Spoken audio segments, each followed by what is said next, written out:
9월 3일 화요일 에바다교회 오늘의 얻는 말씀 함께 나누겠습니다. 사도신경으로 신앙 고백 드리겠습니다. 나는 전능하신 아버지 하나님 천지의 창조주를 믿습니다. 나는 그의 유일하신 아들 우리 주 예수 그리스도를 믿습니다. 그는 성령으로 잉태되어 동정녀 마리아에게서 나시고 본디오 빌라도에게 고난을 받아 십자가에 못 박혀 죽으시고 장사된 지 사흘 만에 죽은 자 가운데서 다시 살아나셨으며 하늘에 오르시어 전능하신 아버지 하나님 우편에 앉아 계시다가 거기로부터 살아있는 자와 죽은 자를 심판하러 오십니다.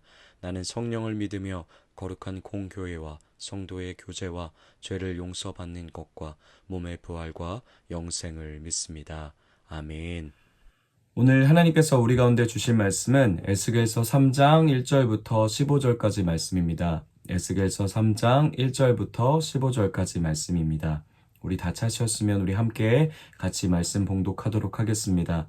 또 그가 내게 이르시되 인자야 너는 발견한 것을 먹으라. 너는 이 두루마리를 먹고 가서 이스라엘 족속에게 말하라 하시기로 내가 입을 벌리니 그가 그 두루마리를 내게 먹이시며 내게 이르시되 인자야 내가 내게 주는 이 두루마리를 내 배에 넣으며 내 창자에 채우라 하시기에 내가 먹으니 그것이 내 입에서 달기가 꿀 같더라. 그가 또 내게 이르시되 인자야 이스라엘 족속에게 가서 내 말로 그들에게 고하라. 너를 언어가 다르거나 말이 어려운 백성에게 보내는 것이 아니요 이스라엘 족속에게 보내는 것이라. 너를 언어가 다르거나 말이 어려워 내가 그들의 말을 알아듣지 못할 나라들에게 보내는 것이 아니니라. 내가 너를 그들에게 보냈다면 그들은 정녕 내 말을 들었으리라. 그러나 이스라엘 족속은 이마가 굳고 마음이 굳어 내 말을 듣고자 아니하리니 이는 내 말을 듣고자 아니함이니라. 보라 내가 그들의 얼굴을 마주보도록 내 얼굴을 굳게 하였고 그들의 이마를 마주보도록 내 이마를 굳게 하였으되 내 이마를 화석보다 굵은 금강석같이 하였으니 그들이 비록 반역하는 족속이라도 두려워하지 말며 그들의 얼굴을 무서워하지 말라 하시니라. 또 내게 이르시되 인자야 내가 내게 이르는 모든 말을 너는 마음으로 받으며 귀로 듣고 사로잡힌 내 민족에게로 가서 그들이 듣든지 아니 듣든지 그들에게 고하여 이르기를 주 여호와의 말씀이 이러하시다 하라. 때에 주의 영이 나를 들어 올리시는데 내가 내 뒤에서 크게 울리는 소리를 들으니 찬송할지어다. 여호와의 영광이 그의 처소로부터 나오는도다 하니 이는 생물들의 날개가 서로 부딪히는 소리와 생물 곁에 바퀴 소리가 크게 울리는 소리더라. 주의 영이 나를 들어 올려 데리고 가시는데 내가 근심하고 분한 마음으로 가니 여호와의 권능이 힘입게 나를 감동시키시더라. 이에 내가 데라비베에 이르러 그 사로잡힌 백성 곧 그발강가에 거주하는 자들에게 나아가 그 중에서 두려워 떨며 7일을 지내니라. 아멘. 모든 것을 잃고 겨우 자기 몸 하나 건사하며 노예처럼 살아가던 에스겔에게 하나님이 1장에서 하늘 보좌에 앉으신 환상으로 그를 만나 주셨습니다. 모든 것이 다 끝나버린 것 같은 상황에서도 여전히 하나님은 일하고 계심을 에스겔에게 보여주시고 확인시켜 주시기 위함이었죠. 보좌에 앉으신 하나님은 지금도 이스라엘을 위해 일하고 계셨고 모든 역사와 시간을 주관하고 계신 하나님으로 에스겔에게 찾아와 주셨는데요. 그 환상 이후에 하나님께서 에스겔을 찾아오신 구체적인 목적에 대해서 에스겔서 2장을 통해 말씀해 주셨습니다. 에스겔을 통해 하나님의 말씀을, 그것도 하나님의 심판의 말씀을 이미 포로된 남유다 백성들에게 전하기 위함이었던 거죠. 그 일을 위해 에스겔을 2장에 부르시며 하나님의 사명을 허락해 주십니다. 하나님은 오랫동안 이스라엘의 회개를 기다려 오셨습니다. 그러나 이제는 그 모든 수위를 넘어섰고 심판이라는 도구를 통해 앞으로 이스라엘을 다스리시기로 결정하셨던 것이죠. 그래서 그 심판의 메시지를 에스겔은 자신의 친족들, 곧 자기 동포들에게 좋든 싫든 온전히 전해야 함을 하나님이 2장에서 에스겔에게 요청하십니다. 그걸 위해서 오늘 우리가 읽진 않았지만 주일 설교를 통해 확인했듯이 애곡과 애가와 재앙의 메시지가 가득한 두루마리를 하나님이 그에게 주시고 그에게 입을 벌려 먹으라고 명령하셨는데요. 앞으로 에스겔이 먹고 전해야 하는 하나님의 말씀이 이와 같은 성격의 메시지였기 때문입니다. 곧 애가와 애곡과 재앙의 내용들이 가득한 하나님의 심판의 메시지를 에스겔은 앞으로 전해야 했던 거죠. 그러나 모든 성경이 말해주듯 그 심판은 심판을 위한 심판이 아니었습니다. 곧 회복과 구원을 위한 하나님 아버지의 은혜의 심판이었던 거죠. 분명히 그 심판 후에는 하나님의 용서와 자비가 뒤따라올 것인데요. 그 작은 힌트를 우리가 어제 살펴봤던 에스겔서 1장은 무지개라는 단어를 통해서 하나님의 회복과 구원을 은연중에 드러내주고 있었습니다. 그러나 그런 구원과 회복으로 가기 위한 여정은 험난하고 그리 쉽지 않은 길이었는데요. 에스겔이 심판의 메시지를 선포해야 했고 그 메시지대로 반드시 이스라엘은 망하게 되는 끔찍한 결과를 맞이해야 됐기 때문입니다. 뿐만 아니라 그 심판의 메시지를 전하는 에스겔에게 이스라엘 백성은 회개는커녕 오히려 찔레와 가시와 같이 그를 저주하고 핍박하고 저항할 것이기 때문이었습니다. 이 모든 것을 다 미리 알고 계신 하나님은 계속해서 에스겔을 부르시면서 두려워하지 말라고, 떨지 말라고 말씀해주고 계심을 우리는 말씀 속에서 확인해 볼 수 있었습니다.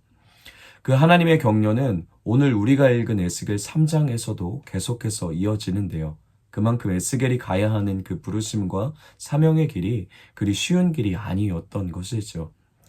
오늘 우리가 읽은 3장의 말씀도 하나님이 에스겔을 부르시고 그가 가야 하는 부르심의 길을 안내하시는 2장의 내용과 이어져서 나오고 있습니다. 그런데 본문에 보여지는 하나님은 그냥 에스겔에게 가서 내 말을 무조건 전해라 말씀하시고 무책임하게 먼발치에서 잘하나 못하나 지켜만 보는 분이 아님을 우리는 말씀 속에서 만나게 됩니다. 에스겔에게 조금은 감당하기 어려운 부르심을 주신 하나님은 에스겔이 그것을 감당할 수 있는 힘과 권세와 능력도 함께 그의 손에 쥐어주시는 분이었죠. 그 첫 번째 허락해 주시는 그의 손에 쥐어주셨던 은혜와 능력이 바로 두루마리를 먹는 거였습니다. 2장에서 입을 벌려 그 두루마리를 먹으라고 하신 하나님의 명령에 따라 오늘 말씀에 보면 에스겔이 그것을 순종함으로 섭취합니다.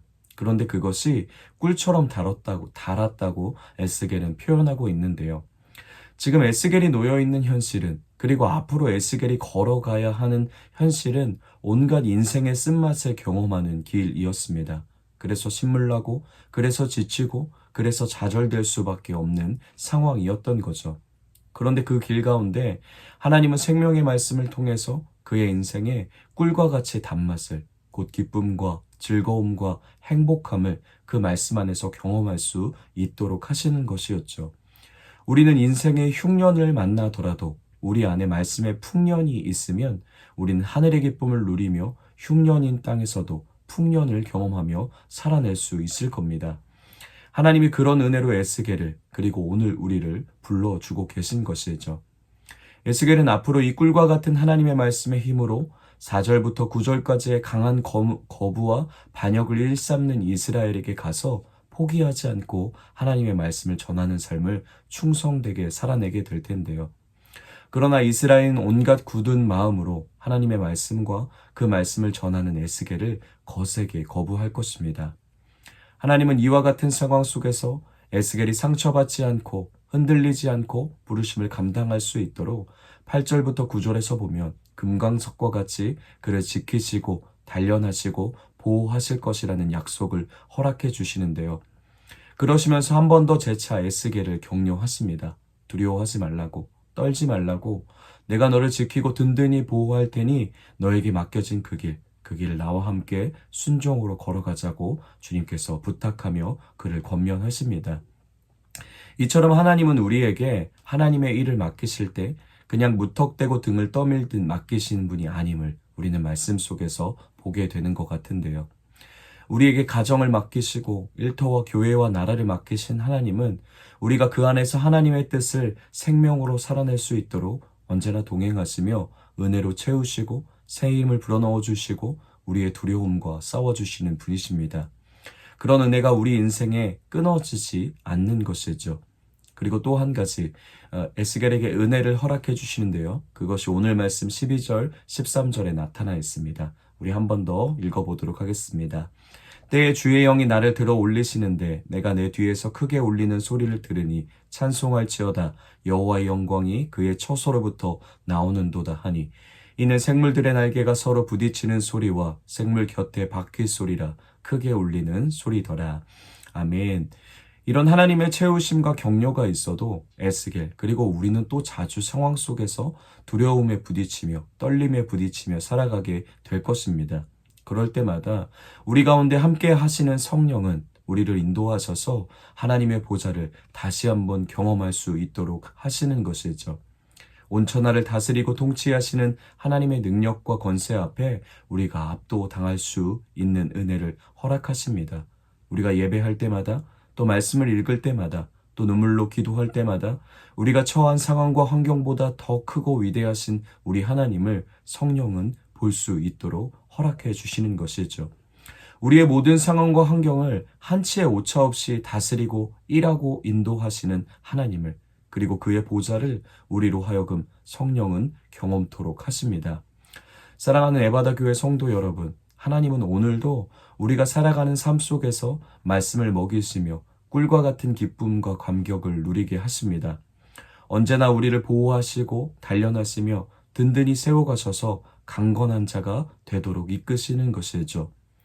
우리와 함께 하시는 성령은 언제나 우리로 하여금 우리 하나님이 얼마나 크고 놀라우신 능력의 하나님임을, 살아계신 하나님을 매 순간 깨닫게 도와주십니다.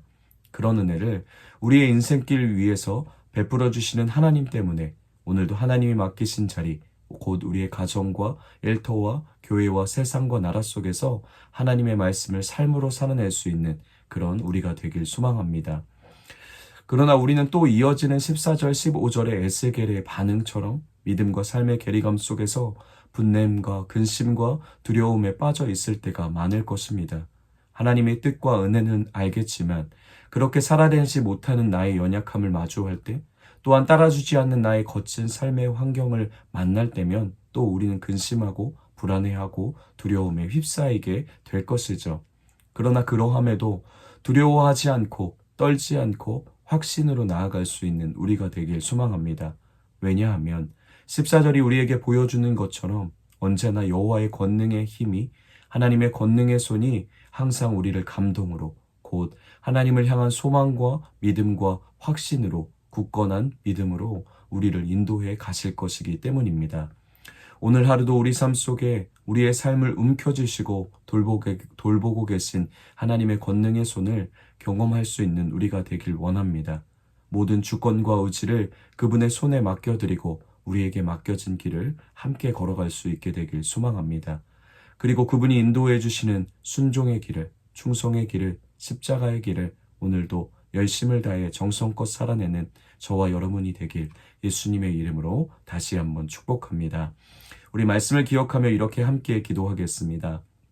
삶의 여정 한 걸음 한 걸음마다 하나님의 채우심과 든든히 세워가시는 은혜를 경험하며 믿음으로 살아내는 우리가 되게 하소서라고 우리 말씀을 기억하며 우리 함께 같이 기도하겠습니다. 우리 가정을 위해서는 가장 두려워할 분 오직 하나님 한 분만 두려워할 수 있는 가정 되게 하소서라고 우리 가정을 위해 함께 기도하겠습니다. 우리 교회를 위해서는 하나님의 절대 주권을 인정하는 교회, 하나님의 마음이 풍성한 교회, 하나님의 말씀을 충성으로 살아내는 교회 되게 하소서라고 우리 교회를 위해 함께 기도하겠습니다. 또 계속해서 우리 최청경 목사님의 안식어를 위해서 하나님이 허락하시는 안식과 평안이 가득하도록 우리 목사님을 올려드리며 축복의 마음으로 함께 기도하도록 하겠습니다. 우리 나라를 위해서는 타인의 목소리에 귀 기울일 줄 알며 존중과 배려로 서로를 대하며 관용과 용서를 경험할 수 있는 나라 되게 하소서라고 우리의 나라를 올려드리며 또 우리 세계와 열방을 올려드리며 하나님의 마음으로 함께 같이 기도하도록 하겠습니다. 오늘 공동체 기도는 우리 송승헌 청소년을 위해서 우리 함께 같이 기도하겠는데요. 개인의 기도 제목, 2024년에는 2023년보다 더 성실하게 행동할 수 있도록 도와주세요. 가정을 위한 기도 제목, 가족들이 건강하게 해주세요. 삶의 현장을 위한 기도 제목, 친구들과 사이좋게 지내게 해주세요. 교회를 위한 기도 제목, 교회가 더 발전하게 해주세요. 사회와 온 세계를 위한 기도 제목, 전쟁이 나지 않게 해주세요.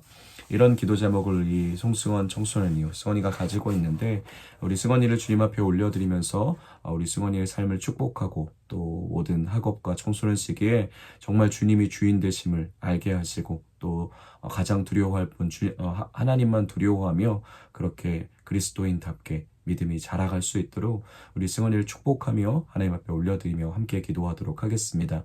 또 오늘 생일을 맞으신 우리 이복순 집사님을 주님의 마음으로 축복하며 또 올려드리며 오늘 하루도 하나님이 허락하시는 기쁨과 감격이 우리 이복순 집사님 삶 속에 가득할 수 있도록 허락해달라고 축복의 마음으로 함께 같이 기도하도록 하겠습니다. 또 개인의 기도 제목, 또 가정의 기도 제목, 또 교회와 나라와 열방을 위한 기도 제목을 가지고 십자가 앞에서 간절히 주님 앞에 기도하신 후에 각자의 자리에서 주기도문으로 모든 예배 마치도록 하겠습니다.